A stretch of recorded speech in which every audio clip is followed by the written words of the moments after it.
Hello friends, ఈరోజు ఈ వీడియోలో AP state medical PG degree and diploma courses admission కోసం convener quota and management quota round 2 కి సంబంధించి వెబ్ ఆప్షన్స్ నోటిఫికేషన్స్ రిలీజ్ అయ్యాయి. ఈ రెండు నోటిఫికేషన్స్ ప్రకారంగా కన్వీనర్ కోటాకి అలాగే మేనేజ్మెంట్ కోటాకి డిసెంబర్ 23వ తారీఖు రాత్రి 9 గంటల నుండి డిసెంబర్ 25వ తారీఖు సాయంత్రం 4 గంటల వరకు వెబ్ ఆప్షన్స్ పెట్టుకునే అవకాశం ఉంది. ఇప్పుడు ఈ రౌండ్ 2 కి సంబంధించి సీట్ మ్యాట్రిక్స్ కూడా మనకి ఎన్టీఆర్ యూహెచ్ఎస్ అఫీషియల్ వెబ్సైట్ లో రిలీజ్ చేశారు. దయచేసి ప్రతి ఒక్కరు కూడా ఒకసారి ఎన్టీఆర్ యూహెచ్ఎస్ అఫీషియల్ వెబ్సైట్ లో ఉన్న నోటిఫికేషన్స్ చూసుకోండి. కొద్దిమంది స్టూడెంట్స్ కన్వీనర్ కోటాకి అలాగే మేనేజ్మెంట్ కోటాకి రెండింటికి పెట్టుకున్నారు కాబట్టి అప్లికేషన్స్ ఫస్ట్ వెబ్ ఆప్షన్స్ పెట్టుకోండి.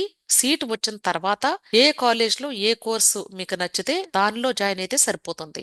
ఈ రౌండ్ 2 కి మనకి ఎన్ఎంసి వాళ్ళు ఇంక్రీజ్ చేసిన సీట్స్ ను కూడా యాడ్ చేశారు. అయితే ఇప్పుడు ఈ రౌండ్ 2 కి కన్వీనర్ కోటాకి అలాగే మేనేజ్మెంట్ కోటాకి మనకి టోటల్ గా 6 కాలేజెస్ యాడ్ చేశారు. 5 న్యూ గవర్నమెంట్ కాలేజెస్, ఒకటి బాలాజీ మెడికల్ కాలేజీ. ఈ 5 న్యూ మెడికల్ కాలేజెస్ 2023లో స్టార్ట్ చేసినటువంటి self financed government colleges GMC Eluru, Machilipatnam, Nandyal, Rajahmundry and Vizianagaram. Convener కోటాల సీట్ అలాట్మెంట్ వచ్చిన స్టూడెంట్స్ 30,000 రూపాయలు పే చేయాల్సి ఉంటుంది ట్యూషన్ ఫీజు. ఒకవేళ మీకు మేనేజ్మెంట్ కోటా ద్వారా సీట్ అలాట్మెంట్ వస్తే అప్పుడు సెల్ఫ్ ఫైనాన్స్డ్ సీట్స్ అంటారు, అంటే బి కేటగిరీ సీట్స్ లాగా ఇవి 9 లక్షల రూపాయలు ట్యూషన్ ఫీజు కట్టవలసి ఉంటుంది. అలాగే ఒకవేళ ఎన్ఆర్ఐ కేటగిరీలో వస్తే ఈ న్యూ గవర్నమెంట్ కాలేజెస్ లో 29 లక్షల రూపాయలు పే చేయాల్సి ఉంటుంది. సో ఎవరైతే ఇప్పుడు ఈ కన్వీనర్ కోటాకి మేనేజ్మెంట్ కోటాకి మీరు వెబ్ ఆప్షన్స్ పెట్టుకుంటున్నారో ఈ కాలేజెస్ ను కూడా ఇంక్లూడ్ చేసి పెట్టుకోండి. ఇవి 5 కాలేజెస్. వీటితో పాటుగా బాలాజీ మెడికల్ కాలేజీ తిరుపతి ఆ కాలేజ్ ను కూడా యాడ్ చేశారు. కాబట్టి టోటల్ గా 6 కాలేజెస్ మనకి అవైలబుల్ గా ఉన్నాయి. ఇన్స్ట్రక్షన్స్ కూడా ఇచ్చారు.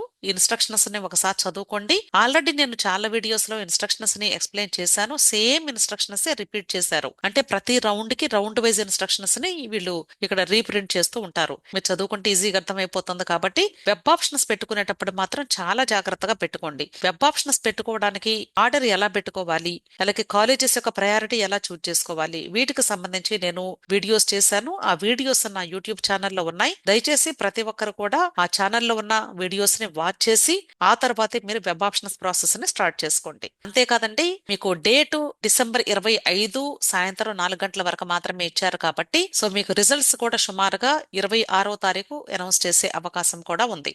ఈ రెండో రౌండ్ లో దాదాపుగా సీట్స్ అన్ని కూడా ఫిల్ అవుతాయి. కాబట్టి జాగ్రత్తగా వెబ్ ఆప్షన్స్ పెట్టుకోండి. More number of colleges, more number of subjects ని పెట్టుకోవడానికి ట్రై చేయండి. కొద్దిమంది ఏం చేస్తున్నారంటే మాకు రాదేమో అనే ఉద్దేశంతోనే ముందుగానే వాళ్ళు పెట్టుకోకుండా 1-2 కాలేజెస్ లేదా ఒక కోర్సు 2 కోర్సులు మాత్రమే పెట్టుకుంటూ ఉన్నారు. అలాంటి మిస్టేక్స్ చేయొద్దని నా రిక్వెస్ట్. ఒకవేళ మీకు ఈ సంవత్సరం ఖచ్చితంగా జాయిన్ అవ్వాల్సిందే అనుకుంటే మీరు మాక్సిమం కాలేజెస్, మాక్సిమం కోర్సెస్ పెట్టుకుంటే బెటర్. తర్వాత థర్డ్ రౌండ్ లో మీకు ఎలాగూ అప్గ్రేడేషన్ ప్రాసెస్ ఉంటుంది కాబట్టి ఇప్పుడు వచ్చినటువంటి కాలేజ్ లో జాయిన్ అయితే ఒక సీటు రిజర్వ్ అవుతుంది. తర్వాత మీరు థర్డ్ రౌండ్ లో ఇంకా బెటర్ ఆపర్చునిటీ కోసం ట్రై చేసుకోవచ్చు. అర్థమైంది కదా? ఇంకా ఏదైనా డౌట్స్ ఉంటే టెలిగ్రామ్ గ్రూప్ ఉంది. టెలిగ్రామ్ గ్రూప్ లో జాయిన్ అయితే నేను మీకు హెల్ప్ చేయగలుగుతాను. ఆల్ ది బెస్ట్ అండి. వీడియో నచ్చితే లైక్ చేయండి, మీ ఫ్రెండ్స్ కూడా షేర్ చేయండి. అలాగే నా ఛానల్ తప్పకుండా సబ్స్క్రైబ్ చేసుకోండి. Thank you.